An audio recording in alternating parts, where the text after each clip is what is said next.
Bismillahirrahmanirrahim. Assalamualaikum warahmatullahi wabarakatuh. Perkenalkan, nama saya Risa Rosalina dengan NIM 2106009 dari program studi Teknik Informatika kelas B. Di sini saya akan memaparkan beberapa pembahasan yang telah ditentukan sebelumnya.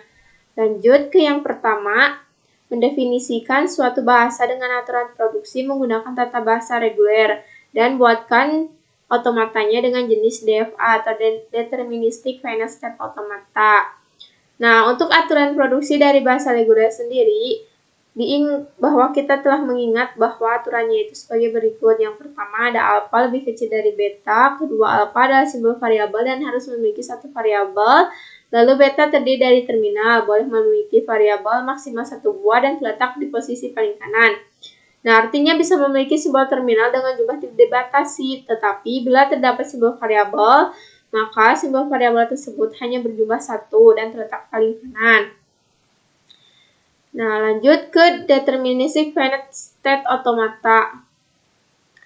Nah, DFA ini adalah salah satu jenis dari FSA atau Finite State Automata dengan satu FSA dinyatakan oleh 5 tuple sebagai berikut. Lalu, ini adalah contoh dari DFA. Nah, pada DFA dari suatu state, ada tepat satu stage berikutnya untuk setiap simbol input masukan yang diterima. Nah, jadi tidak boleh ada yang memiliki dua tujuan, jadi harus ada satu tujuan. Seperti ini contoh dari otomata DFA. Nah, di sini juga terdapat fungsi-fungsi transisinya dan juga tabel transisinya. Lalu yang kedua ada bagaimana cara kerja DFA dalam membaca suatu string. Lalu dibuatkan contohnya minimal 5 string baik yang diterima maupun yang tidak diterima atau ditolak.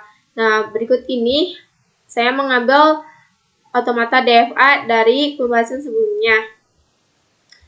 Nah, suatu string diterima oleh DFA jika terdapat suatu urutan transisi sehubungan dengan input string tersebut dari stage awal menuju ke stage akhir.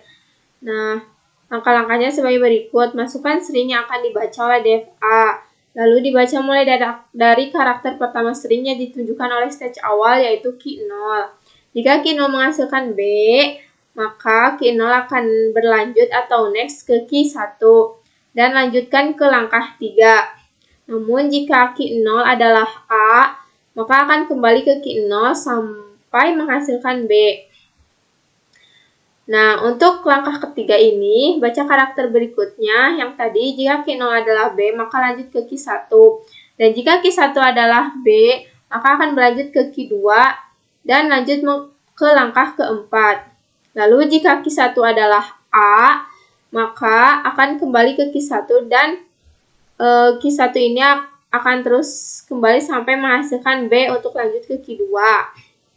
Nah, untuk key 4 ini, jika key 0 ini B, lalu key 2 ini B juga, maka akan ke key 0 ini B, key 1 ini B, maka akan lanjut ke key 2 sampai menghasilkan B. Maka nanti jika menghasilkan B, string ini akan diterima oleh DFA.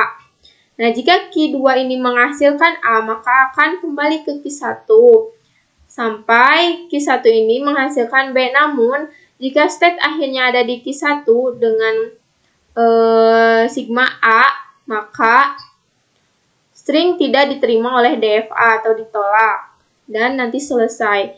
Lalu untuk 5 string baik itu diterima ataupun tidak. Nah, ini saya ambil contoh dari otomata DFA sebelumnya.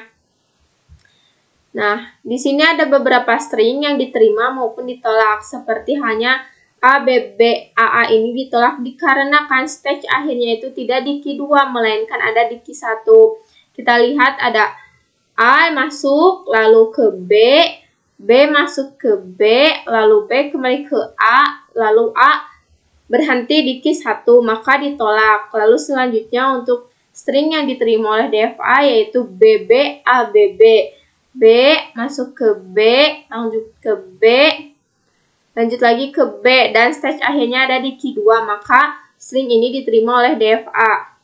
Mungkin itu saja untuk string yang diterima atau ditolak, salah satu contohnya yang bisa saya sebutkan. Terima kasih. Wassalamualaikum warahmatullahi wabarakatuh.